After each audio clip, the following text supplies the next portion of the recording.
ಸ್ನೇಹಿತರೆ ಹೇಗಿದ್ದೀರಾ? ಸುತ್ತಿ ಬಳಸು ಮಾತಾಡೋದು ಬೇಡ, ಡೈರೆಕ್ಟ್ ಆಗಿ ವಿಷಯಕ್ಕೆ ಬಂದ್ಬಿಡ್ತೀನಿ. ಪೆದ್ದಿ ಸಿನಿಮಾ ಹೇಗಿದೆ ಗೊತ್ತಾ ಸ್ನೇಹಿತರೆ?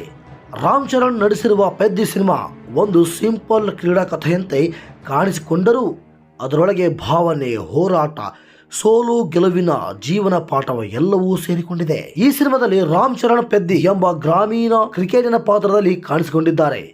80ರ ದಶಕದ ಹಳ್ಳಿಯ ವಾತಾವರಣ, ಬಡತನ, ಹೋರಾಟ ಇದೆಲ್ಲರ ನಡುವೆ ಒಬ್ಬ ಯುವಕ ತನ್ನ ಕನಸಿಗಾಗಿ ಹೇಗೆ ಹೋರಾಡುತ್ತಾನೆ ಅನ್ನೋದೇ ಈ ಸಿನಿಮಾದ ಕಥೆಯಾಗಿದೆ. ಆದರೆ ಬಂಧುಗಳೇ, ಇದು ಸಾಮಾನ್ಯ ಕ್ರಿಕೆಟ್ ಸಿನಿಮಾ ಅಲ್ಲ.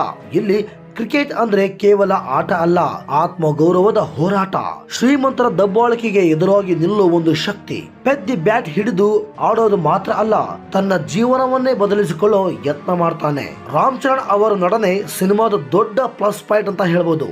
ದೈಹಿಕವಾಗಿಯೂ ಭಾವನಾತ್ಮಕವಾಗಿಯೂ ಪಾತ್ರವನ್ನು ತುಂಬಾ ಚೆನ್ನಾಗಿ ಎತ್ತಿಕೊಂಡು ಹೋಗಿದ್ದಾರೆ. ಕೆಲ ಸೀನ್ಗಳಲ್ಲಿ ಅವರ ಕೋಪ, ನೋವು, ಹೋರಾಟ ನೋಡುವಾಗ ಪ್ರೇಕ್ಷಕರಿಗೂ ಫೀಲ್ ಬರುತ್ತೆ, ಅಷ್ಟೇ ಮೈ ಜುಮ್ಮೆನಿಸುತ್ತೆ. ಆದ್ರೆ ಪ್ರೇಕ್ಷಕರೇ, ಸಿನಿಮಾದಲ್ಲಿ ಕೆಲವು ಮೈನಸ್ ಪಾಯಿಂಟ್ಗಳು ಕೂಡ ಇವೆ. ಕೆಲವೆಡೆ ಕತೆ ಜಾಸ್ತಿ ಎಳೆಯಲಾಗಿದೆ ಅನಿಸುತ್ತೆ, ಕೆಲವು ದೃಶ್ಯಗಳು ಬೇಡದಂತೆ ಅನಿಸುತ್ತವೆ. ವಿಶೇಷವಾಗಿ ನಾಯಕಿ ಪಾತ್ರಕ್ಕೆ ಅಷ್ಟು ಗಟ್ಟಿ ಜಾಗ ಸಿಕ್ಕಿಲ್ಲ ಅಂತ ಹೇಳ್ಬೋದು. ಆದರೂ ಸ್ನೇಹಿತರೆ, ವಿಶೇಷವಾಗಿ ಜಗಪತಿ ಬಾಬು ಮತ್ತು ಡಾಕ್ಟರ್ ಶಿವರಾಜ್ ಕುಮಾರ್ ಅವರ ಪಾತ್ರಗಳು ಸಿನಿಮಾಕ್ಕೆ ಒಳ್ಳೆಯ ಬಲ ಕೊಟ್ಟಿವೆ. ಛಾಯಾಗ್ರಹಣ ಮತ್ತು ಬ್ಯಾಕ್ ಗ್ರೌಂಡ್ ಮ್ಯೂಸಿಕ್ ಅಂತೂ ಚಿಂದಿ ಚಿತ್ರಣ ಅಂತ ಹೇಳ್ಬೋದು. ಒಟ್ಟಿನಲ್ಲಿ ಸಿನಿಮಾದ ಬಗ್ಗೆ ಹೇಳೋದಾದ್ರೆ ಪೆದ್ದಿ ಸಿನಿಮಾ ಓಕೆ, ಆದ್ರೆ ರಾಮ್ ಚರಣ್ ಅವರ ಪವರ್ಫುಲ್ ಅಭಿಮಾನಕ್ಕಾಗಿ ಒಂದು ಸಲ ನೋಡಬಹುದು.